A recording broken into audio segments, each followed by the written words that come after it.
All right, well, in the U.S., some new inflation data this morning seemed to feed into Wall Street's growing conviction that interest rate cuts could be coming early next year. That narrative has played a role in pushing the S&P 500 up 15% from its October lows.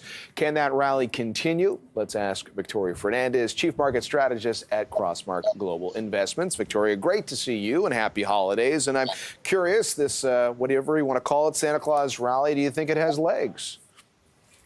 Well, John, I think it has legs, at least in the short term. I mean, you look at the fourth quarter and especially November and December in the U.S. markets, and there is a tremendous amount of seasonality, positive seasonality, that moves the markets. And so you add with that a belief, at least from the markets, that the Fed is going to move early on lowering rates, then I think you have a reason to be positive. And consumer sentiment is pretty strong as well right now, both on current expectations or on current and on expectations. So it allows there to be this momentum that's there, this Santa Claus rally to really feed itself through the market.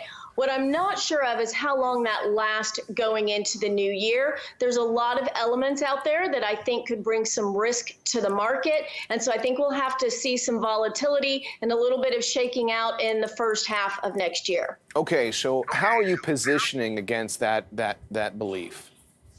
Yeah, it's an interesting time because you can really kind of take advantage of different asset classes right now. We don't think you want to be sitting all in cash. Like last year, cash was king and people had a lot of money on the sidelines. I think there was $6 trillion in money market. And it's a lot of that has flown back into the markets over the last few weeks. So you need to have that equity allocation. I think you want to have exposure both to staples and some cyclicals so you can take advantage of some moves in the market, but also have a fixed income allocation.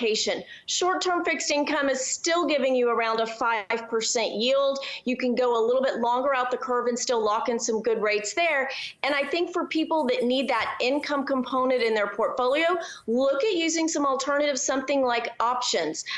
That's something that we've been using for a lot of our clients as well in order to generate extra cash for them. So I would say spread things out, be pretty diversified, and be able to weather any kind of volatility we see. And I don't want to put words into your mouth, but the takeaway we've gotten, actually, we had a derivatives expert on yesterday, said actually options are relatively cheap right now because investors have been making these moves into the market with a lot of confidence. So, being able to hedge your bets maybe at a more reasonable price these days. We've been so obsessed with the economy and interest rates that we haven't really talked.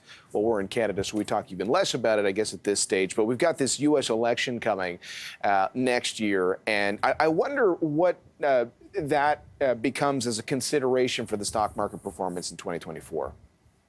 There's a few elements that I think work together here, John. One, you look at the fact that historically, and I will say that looking at the way the markets have reacted historically, this last year has not really worked, but it's what we have. So we look historically in that first quarter of an election year, especially a re-election year where you have a sitting administration that's going to be running again, is actually pretty weak on a seasonal basis. So there could be a little downside to the markets in the beginning of the year. But I think what we have to also look at is there's probably going to be quite a bit of stimulus coming into the market. I mean, we know there's no administration sitting there that wants to get reelected that doesn't want to pump up the economy a little bit.